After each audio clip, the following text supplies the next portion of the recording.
Sometimes people will say, like, we're Muslims, we have the Quran, we have the Prophet ﷺ. Why are we not on the top? Why are we not the best in the world? Why is these things happening? What's going on? The Prophet ﷺ said, this hadith number 2, Abu Hurairah reported that the Messenger of Allah ﷺ said, Ummati hadihi ummatun marhuma, laysa alayha adabun fil akhirah, adabuha fil dunya, al-fitan wa zalazil wal qatl. So he said, this my nation, ummati hadihi ummatun marhuma. You see it. My nation, ummati, right, is a nation that has mercy on it. Mercy, marhuma, right, from rahmah. Its punishment is not in the hereafter, but its punishment is in the dunya, in this world. Fitan, zalazul, qatl. Fitan is the plural of fitna, which is a trial, a temptation, a gray area, a confusion. And zalazul is the earthquakes, and qatl is murder. So when you look at this now, it's in Abu Dawud, Ibn Majah, and Ahmed, slightly different forms, very important hadith to understand what's going on. What's happening to us is actually a mercy. It's a wake-up call. Allah subhanahu wa ta'ala is waking us up from a deep sleep. Okay? Because the punishment, it's not going to be in the next life, meaning the punishment is here. In other words, our wake-up call is right here. And it will be fitna. There will be trials, temptations, confusion. Right? This is part of a wake-up call, right? There will also be natural disasters, earthquakes, right? And many of these earthquakes in the past 20 years or so have hit Muslim countries. Look at the list of them. Look at the tsunamis and whatnot, and earthquakes. Okay, and murder, and now we see it. Of all the people in the world, Muslim blood right now, it means nothing to people. Right? Look at the press. Look what happens. Every day, how many hundred die in Afghanistan? These one die in Syria. This one dies in Iraq. This one dies in Somalia. This one dies in Mindanao in the Philippines. This, Muslim, over 1 million Uyghur Muslims in China are in prison, are in concentration camps. Could you imagine if 100,000 Europeans were in concentration camps? Could you imagine if 1,000 Canadians were in concentration camps, being tortured? What would happen? You see? So this is our punishment. And it is to wake us up. And this has happened to us at different points in Islamic history. And this, I believe, where we're going now, there's something big, major coming next. Just about all of the minor signs of Qiyamah have been completed.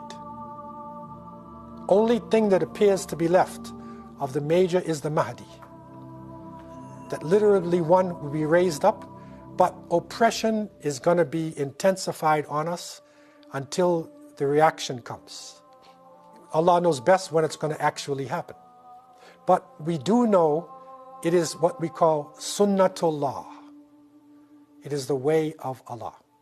And I go back, and it's important for you, many of you have studied this, but I always go back, when I look at our situation, to the 13th century of the Common Era, when the Muslim world was widespread, and Baghdad was the richest city on earth. And Muslims were divided into nation states, right? All on their own. The Khalifa was symbolic. He was a young guy, and he just played most of the time with roses and writing poetry. Right? His army was only like 12,000. He's supposed to be the ruler of the Muslim world. Right? And the ulama were paid a tiny amount of money. They said the slave of the Khalifa, Ala ad-Din al-Tabarsi, his crops, brought about 300,000 dinars per year. This is the slave of the Khalifa. And the ulama are only getting like 50 dinars per month. Right? That one of the scholars, Ibn al-Athir, he said around this time of the explosion, there was no Hujjaj from Baghdad to Mecca. Nobody went, no Hajj group. Because they said they didn't have time to make Hajj. So nobody went from Baghdad to Mecca. And it's the richest city in the world, right? It's not that far either, right? And it's at that time that they came in conflict with a nation far to the northeast of Asia. And they insulted some of their merchants and killed some of their people. And the leader of this group, whose name was Genghis Khan, he said there's only one sun in the sky and there's only one Khan on this earth. Right? And he unleashed his people on the Muslim world, unleashed them. And you read the story of what Mongols did. You will not believe it. You think it's a fantasy. It cannot be real. Okay, what they did. And the biggest problem was our disunity, all the things that we were doing to each other, right? The weaknesses. This is a punishment unleashed on us. Serious punishment. And his forces continued going through, killing hundreds and thousands of people, right? Moving from city to city. And when he came to Baghdad, and the writer is reporting that they surrounded Baghdad and the Khalifa was listening to his favorite belly dancer. So she was dancing and he was enjoying it, right? And they shot an arrow and it went through the curtains in the Khalifa's castle and it killed his belly dancer. This is in a report. Okay? Now, what would you do? He said, take her out of there, get me another belly dancer. This is a state of insanity, right?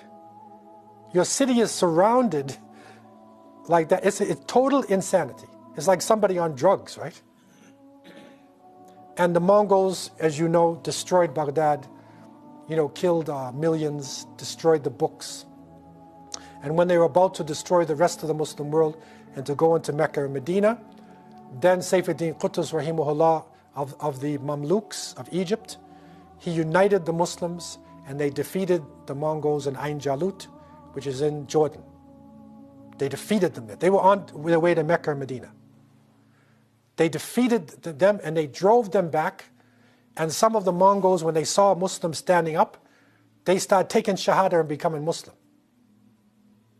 Right? And then Islam spread amongst even the Mongols. They became the Mughals of India, right?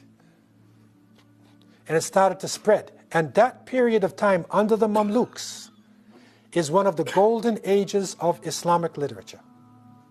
Many of the scholars Ibn Kathir and many scholars many of the books is in Mamluk period.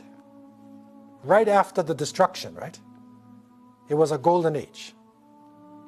Okay, so this is a reality. We need to reflect on our situation.